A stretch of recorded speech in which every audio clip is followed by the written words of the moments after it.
My name is Jordan and I work for Sally Holland. Sally Holland is the Children's Commissioner for Wales.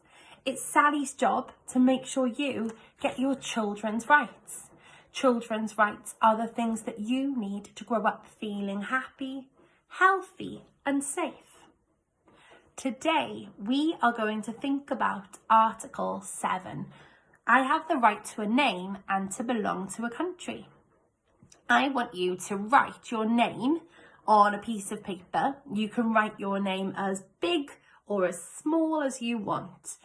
Then I want you to think of 5 things that are special or unique to you. So 5 things that are special to you. And then I'd like you to draw or write them around your name. And once you've finished, I'd like you to find an adult in your house and show them your art and explain what the pictures mean.